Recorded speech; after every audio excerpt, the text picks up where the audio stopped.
O B be, یہ 10,000 لو اور یہاں سے نکل جاؤ ورنہ پولیس کے حوالے کر دوں گا۔ ارسم خان کا مینیجر درستگی سے بولا تو وہ معصوم نیلم آنسو ضبط کرتی وہاں سے نکل گئی۔ وہ انتہائی مجبوری میں ارسم خان کے آفس آئی تھی۔ 1.25 سال پہلے ارسم نے اپنے باپ کے کہنے پر اس سے نکاح کیا اور چند ماہ ساتھ رہنے کے بعد واپس چلا گیا۔ ارسم کے جاتے ہی اسے اپنی پریگنینسی کا پتہ چلا۔ وہ ارسم کو ہر طرف ڈھونڈتے خوار ہونے لگی۔ سر، یہ لڑکی زبردستی آپ کے آفس میں گھسنے کی کوشش کر رہی تھی۔ مجھے تو شکل سے ہی 2 نمبر لگتی ہے، مینیجر نے فخر سے ریکارڈنگ دکھاتے ہوئے کہا۔ نیلم؟ ارسم کے حلق سے ایک لرزتی ہوئی آواز نکلی۔ یہ نیلم تھی؟ تم نے اسے باہر نکالا؟ سر، آپ اسے جانتے ہیں؟ مینیجر گھبرا گیا۔ تمہاری ہمت کیسے ہوئی میری بیوی پر ہاتھ اٹھانے کی اور اسے 2 نمبر کہنے کی؟ ارسم نے مینیجر کا گریبان پکڑ کر اسے زور سے دیوار کے ساتھ لگایا۔ اس کی آنکھیں غصے سے سرخ ہو چکی تھی۔ اگر اس سے یا میرے بچے کو کچھ ہوا تو میں تمہاری جان لے لوں گا۔ ارسم نے مینیجر کو جھٹکے سے پیچھے دھکیلا اور دیوانوں کی طرح آفس سے باہر بھاگا۔ وہ لفٹ کا انتظار کیے بغیر سیڑھیوں سے نیچے اترا اور ہانپتے ہوئے سڑک پر آ گیا۔ باہر تیز بارش شروع ہو چکی تھی۔ سڑکوں پر گاڑیوں کا ہجوم تھا، مگر دور دور تک کہیں بھی نیلم کا نام و نشان نہیں تھا۔ نیلم، کہاں چلی گئی تم؟ ارسم نے اپنے بال نوچے اور تیز بارش میں کھڑے ہو کر چیخا، مگر پیچھے صرف اس کے اپنے پچھتاوے کی گونج تھی۔ شہر کی سڑک رات کے اس پہر انتہائی بے رحم لگ رہی تھی۔ نیلم کا بچہ بھوک اور تیز بخار کی وجہ سے مسلسل رو رہا تھا۔ نیلم کے پاس نہ تو اب سر چھپانے کی جگہ تھی اور نہ ہی کوئی ایسا آسرا جہاں وہ جا سکتی۔ وہ ایک سرکاری ہسپتال کے باہر لگی بینچ پر بیٹھ کر رونے لگی۔ دوسری طرف ارسم خان اپنی گاڑی میں شہر کے ایک ایک گلی، ایک ایک پناہ گاہ اور ہسپتال چھان مار رہا تھا۔ اسے اپنے ماضی کی خود غرضی پر شدید رشک آ رہا تھا۔ باپ کے ڈر سے اس نے نیلم کو شہر لانے میں دیر کر دی تھی، مگر وہ یہ نہیں جانتا تھا کہ نیلم اس حال میں ہوگی۔ سر، پچھلی سمارٹ سٹی گلیوں کی فوٹیج میں وہ سول ہسپتال کی طرف جاتی دکھی گئی ہے، تایا رحیم، ارسم کے پرانے وفادار ڈرائیور نے گاڑی چلاتے ہوئے بتایا۔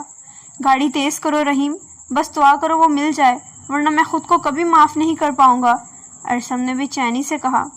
ہسپتال کے کوریڈور میں جہاں غریبوں اور بے بسوں کا ہجوم تھا، نیلم اپنے بچے کو گود میں لیے فرش پر بیٹھ پار سے ٹکائے بیٹھی تھی۔ اس کے آنسو بچے کے تپتے ہوئے ماتھے پر گر رہے تھے۔ اچانک بھاری بوٹوں کی آواز گونجی اور کوئی اس کے سامنے آ کر رک گیا۔ نیلم نے سہم کر اپنی سوجی ہوئی آنکھیں اٹھائی تو سامنے ارسم خان کھڑا تھا۔ اس کا مہنگا سوٹ بارش میں بھیگا ہوا تھا اور اس کے چہرے پر کوئی کرب کی انتہا نہیں تھی۔ نیلم، ارسم گھٹنوں کے بل فرش پر اس کے بالکل سامنے بیٹھ گیا۔ اس کی آواز روند گئی تھی۔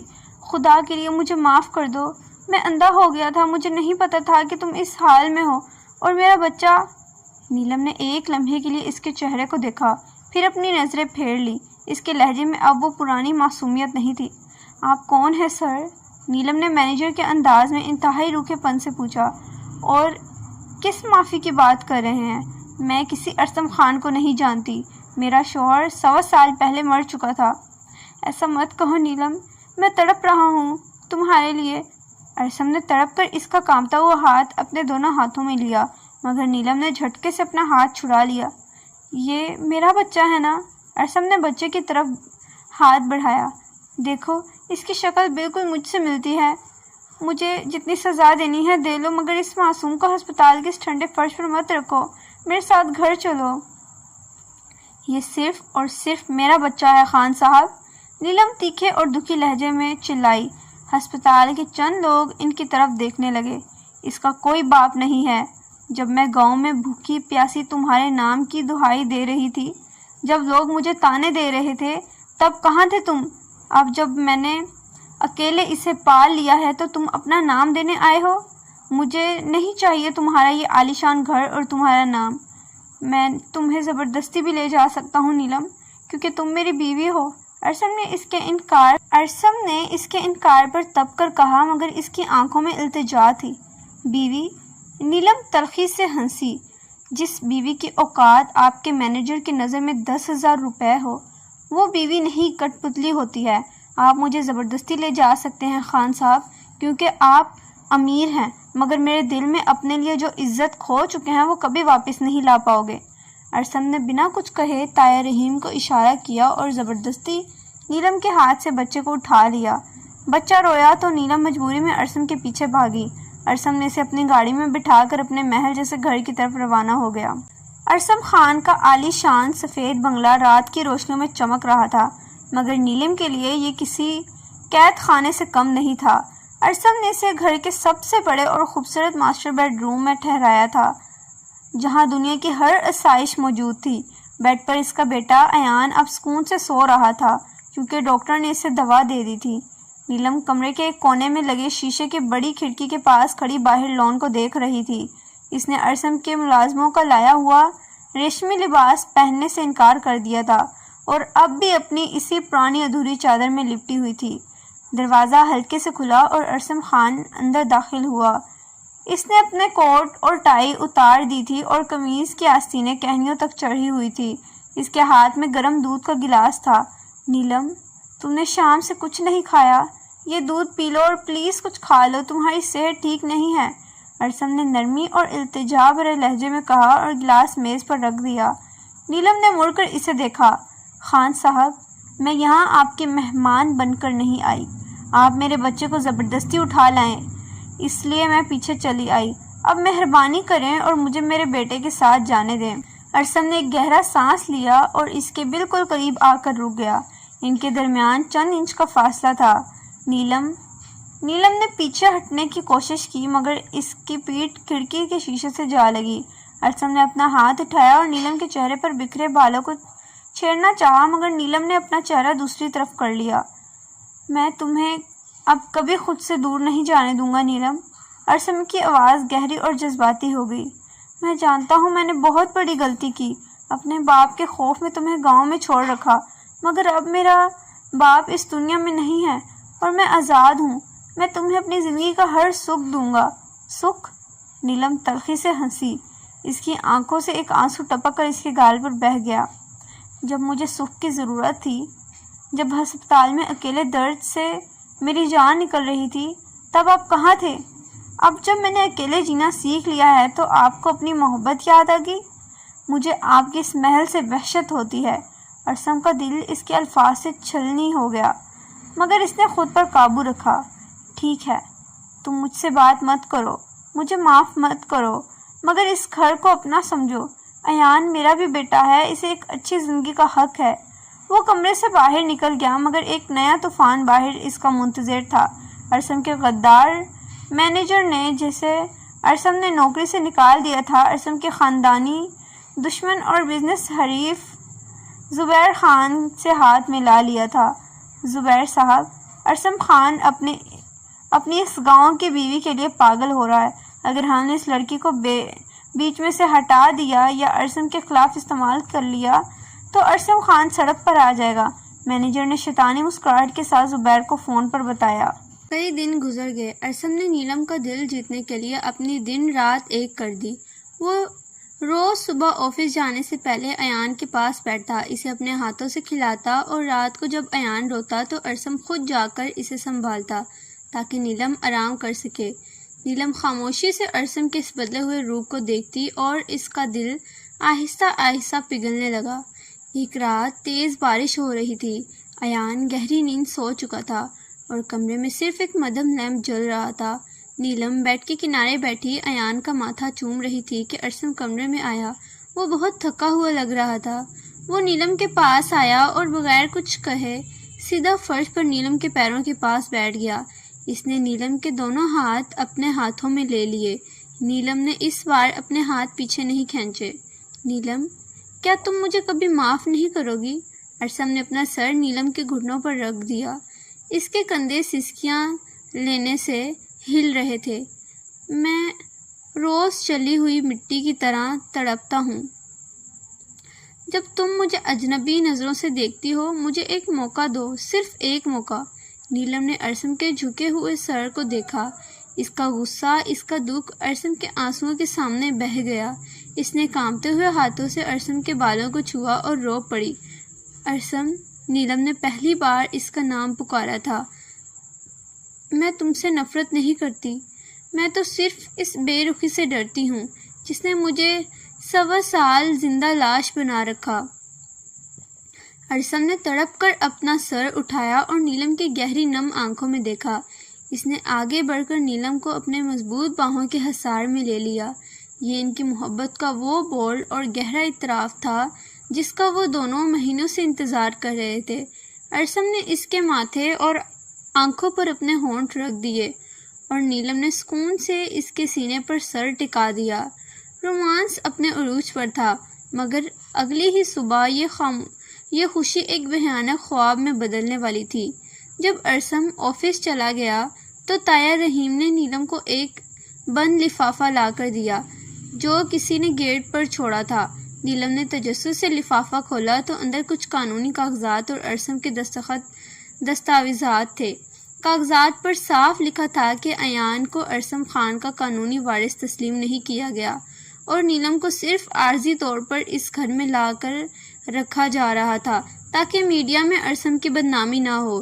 یہ سب اس کے ہر طرف مینیجر اور زبیر خان کی چال تھی جنہوں نے جعلی کاغذات تیار کروائے تھے۔ نیلم کے پیروں تلے سے زمین نکل گئی۔ اس کا بھروسہ ایک بار پھر تاش کے پتوں کی طرح بکھر گیا۔ پھر دھوکہ۔ نیلم نے کاغذات کو اپنے سینے سے لگایا اور اس کا دل ایک گہرے دکھ سے پھٹ پڑا۔ رات کو مجھ سے محبت کے جھوٹے دعوے کیے اور پیٹھ پیچھے میرے بچے کا حق ہی چھین لیا۔ ارسم خان، میں تمہیں کبھی معاف نہیں کروں گی۔ نیلم نے غصے اور صدمے میں ایان کو اٹھایا اور ارسم کے گھر سے ہمیشہ کے لیے بھاگنے کے لیے دروازے کی طرف بڑھی۔ نیلم، خدا کے لیے میری بات سنو، یہ کاغذات جھوٹے ہیں۔ ارسم خان نے ہانپتے ہوئے لاؤنج کے بیچوں بیچ نیلم کا راستہ روکا۔ وہ آفس سے ابھی لوٹا تھا اور نیلم کو گود میں روتے ہوئے ایان کو لیے باہر بھاگتے دیکھ کر اس کے ہوش اڑ گئے۔ بس کر دے خان صاحب، اپنے جھوٹے منہ سے میرا نام مت لیں۔ نیلم نے چلاتے ہوئے جعلی کاغذات ارسم کے منہ پر مار دیے۔ اس کی آنکھیں سرخ تھی اور چہرے پر کرب کا طوفان تھا۔ یہ ہے آپ کے دستخط، رات کو میرے پیروں میں بیٹھ کر رو رہے تھے اور پس پردہ میرے معصوم بچے کو اپنی جائیداد سے اپنے نام سے آگ کر رہے تھے۔ آپ نے سوچا میں گاؤں کی ان پڑھ لڑکی ہوں، کبھی سمجھ نہیں پاؤ گے۔ ارسم نے گرتے ہوئے کاغذات کو دیکھا۔ اس کی آنکھیں پھٹ گئی۔ نیلم، میں خدا کی قسم کھاتا ہوں یہ میرے دستخط نہیں ہے، یہ کسی کی سازش ہے۔ میں ایان کو اپنی جان سے زیادہ پیار کرتا ہوں۔ میں ایسا کیوں کروں گا؟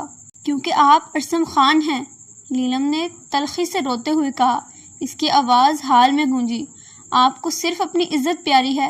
آپ نے مجھے یہاں صرف اس لیے رکھا تاکہ دنیا آپ کو ظالم نہ کہے۔ طاہر رحیم، ہٹیے انہیں میرے راستے سے۔ میں اب اس دوزخ میں ایک پل نہیں رہوں گی۔ نیلم ارسم کو دھکا دے کر تیز قدموں سے گیٹ کی طرف بھاگی۔ ارسم نے تڑپ کر اس کا ہاتھ پکڑنا چاہا مگر نیلم کی آنکھوں میں اپنے لیے اتنی نفرت دیکھ کر اس کے ہاتھ کام کر پیچھے ہٹ گئے۔ رومانس کا وہ خوبصورت احساس جو رات کو جاگا تھا اب ایک گہرے دکھ میں بدل چکا تھا۔ نیلم روتی ہوئی مین روڈ پر آ گئی اور ایک ٹیکسی میں بیٹھ گئی۔ وہ یہ نہیں جانتی تھی کہ اس ٹیکسی کا ڈرائیور کوئی اور نہیں بلکہ ارسم کے سابقہ مینیجر کا بھیجا ہوا گنڈا تھا۔ آدھے گھنٹے بعد ارسم اپنے کیبن میں پاگلوں کی طرح چیزیں ادھر ادھر پھینک رہا تھا جب اس کا فون بجا۔ اسکرین پر ایک انجانا نمبر تھا۔ خان صاحب، بیوی اور بچہ تو ہاتھ سے گئے، اب جائیداد بچانے کا سوچو۔ دوسری طرف سے مینیجر کی شیطانی آواز آئی، کمینے، اگر نیلم یا میرے بیٹے کو ایک خروچ بھی آئی تو میں تمہیں زندہ نہیں زمین میں گاڑ دوں گا۔ ارسم دھاڑا۔ اس کی آنکھوں میں خون اتر آیا تھا۔ اگر انہیں زندہ دیکھنا چاہتے ہو تو اپنی کمپنی کے 50% شیئر کے کاغذات پر سائن کرو اور اس پرانی شوگر مل پر اکیلے آؤ۔ پولیس کو بتایا تو پہلی گولی تمہارے اس 1 سال کے وارث کو لگے گی۔ فون کٹ گیا۔ سسپینس اب عروج پر تھا۔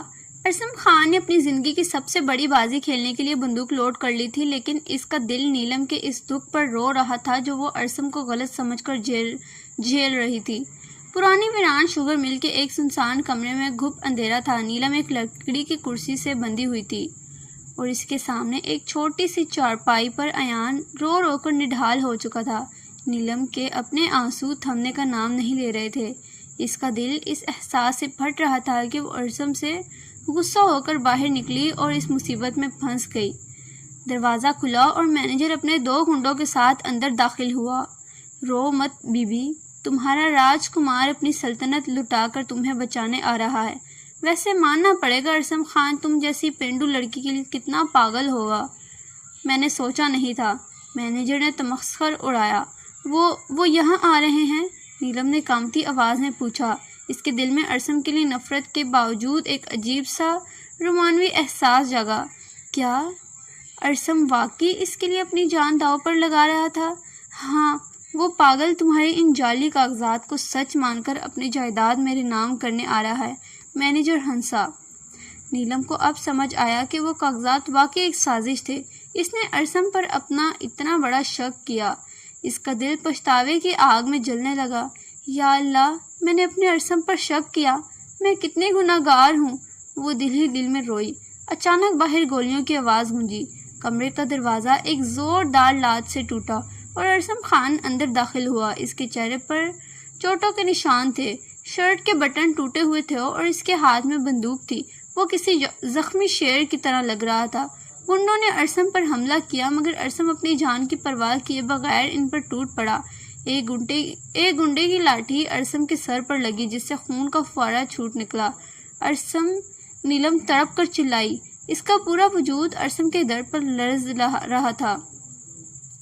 ارسم نے آخری ہمت جمع کی اور مینیجر کی ٹانگ پر گولی مار دی۔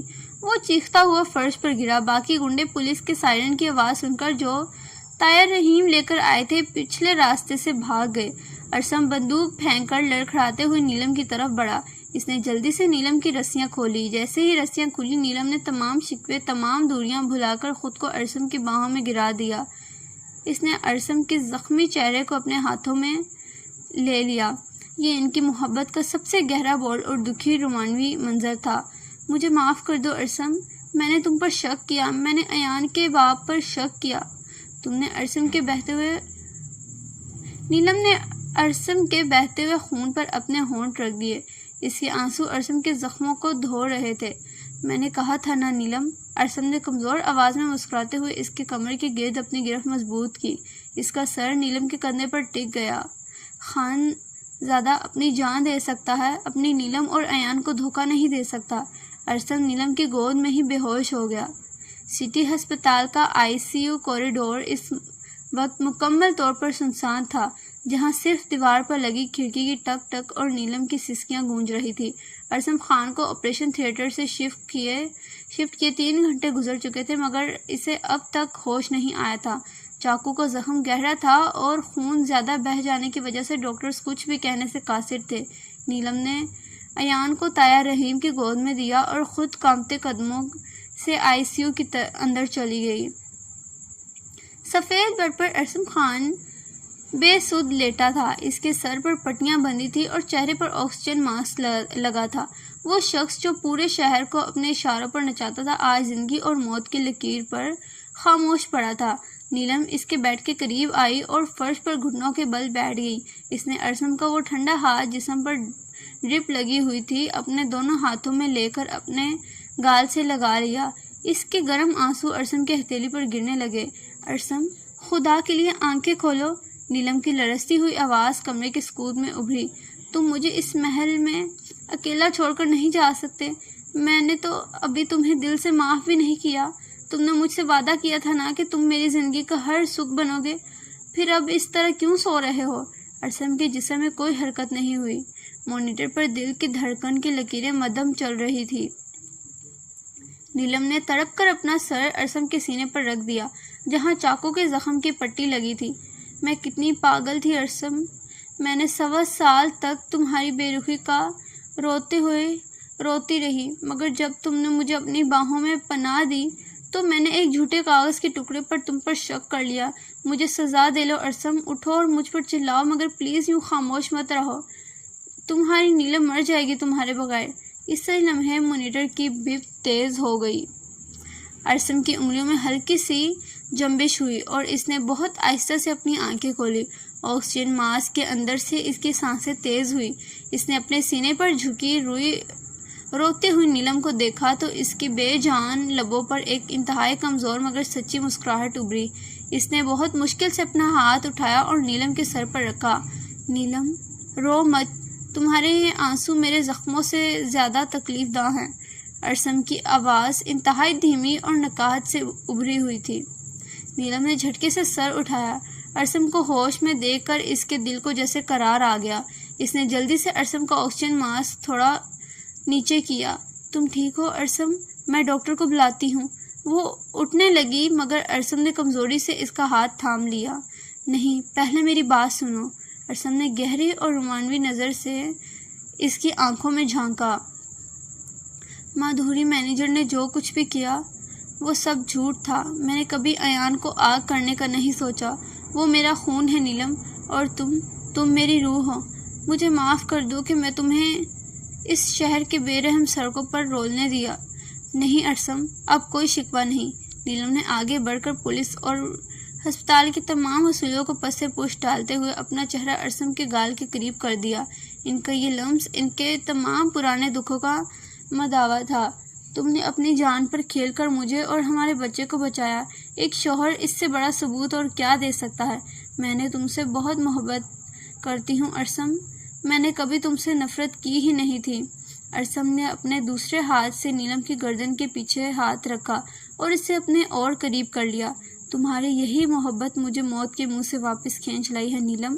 اب اس خان زادے کی زندگی پر صرف تمہارا حق ہے۔ ایک ماہ بعد ارسم خان مکمل طور پر صحت یاب ہو چکا تھا اور مینیجر زبیر خان کے ساتھ جیل کی سلاخوں کے پیچھے اپنے انجام کو پہنچ چکا تھا۔ آج ارسم کے بنگلے کا نقشہ ہی بدلا ہوا تھا۔ لاؤنج میں کوئی کاروباری فائلیں نہیں تھی بلکہ ایان کے کھلونے بکھرے ہوئے تھے۔ شام کے سائے گہرے ہو رہے تھے اور لان میں ٹھنڈی ہوا چل رہی تھی۔ نیلم باورچی خانے سے ایان کی دودھ کی بوتل لے کر لاؤنج میں آئی تو دیکھا کہ ارسم صوفے پر بیٹھا ایان کو اپنی گود میں لیے اسے ہنسانے کی کوشش کر رہا تھا۔ ایان کی معصوم کہکے پورے گھر میں گونج رہے تھے۔ ارسم نے 3 پیس سوٹ کے بجائے ایک عام گھریلو کرتا پہن رکھا تھا اور اس کے چہرے پر وہ حاکمانہ غرور اب کہیں غائب تھا۔ وہاں صرف ایک پرسکون باپ اور شوہر کی جھلک تھی۔ نیلم دروازے پر کھڑی مسکراتی آنکھوں سے یہ منظر دیکھنے لگی۔ ارسم کی نظر اس پر پڑی تو اس نے ایان کو صوفے پر بٹھایا اور اٹھ کر نیلم کے پاس آیا۔ اس نے نیلم کے ہاتھ سے بوتل لے کر میز پر رکھی اور اس کے ہاتھ پکڑ کر اس سے اپنے بالکل قریب کر لیا۔ کیا دیکھ رہی ہو خانزادی؟ ارسم نے شرارت اور بے پناہ محبت سے پوچھا۔ یہی کہ جو انسان کبھی اپنے کاروباری میٹنگز کے علاوہ کسی کو 5 منٹ نہیں دیتا تھا، وہ آج ایک بچے کے ساتھ گھنٹوں سے کٹ پتلی بنا ہوا ہے، نیلم نے نخرے سے کہا، مگر اس کی آنکھوں کا رومانوی جھکاؤ ارسم سے چھپا نہ سکا۔ یہ بچہ سادگی سے میرا وارث نہیں بنا نیلم، اس نے اور اس کی ماں نے مجھے سچی زندگی جینا سکھایا ہے۔ ارسم نے نیلم کی کمر کے گرد اپنے ہاتھ باندھے اور اس کے ماتھے پر گہرا طویل بوسہ دیا۔ 1.25 سال پہلے کا وہ ارسم خان مر چکا ہے جو صرف اپنے باپ کے فیصلوں کا غلام تھا۔ آج تمہارے سامنے جو کھڑا ہے وہ صرف نیلم کا ارسم ہے۔ نیلم نے اپنے دونوں ہاتھ ارسم کے چوڑے سینے پر رکھ دیے جہاں دل کی دھڑکن اب بالکل پرسکون تھی۔ اور یہ نیلم بھی اب ہمیشہ کے لیے تمہاری قید میں ہے ارسم، ایک ایسی قید جس سے میں کبھی رہا ہونا نہیں چاہوں گی۔ باہر لان میں رات کا اندھیرا پھیل رہا تھا مگر اس عالیشان گھر کے اندر محبت، دکھوں کے خاتمے اور ایک نئے خوبصورت آغاز کا رومانوی چراغ روشن ہو چکا تھا جو اب کبھی نہیں بجھنے والا تھا۔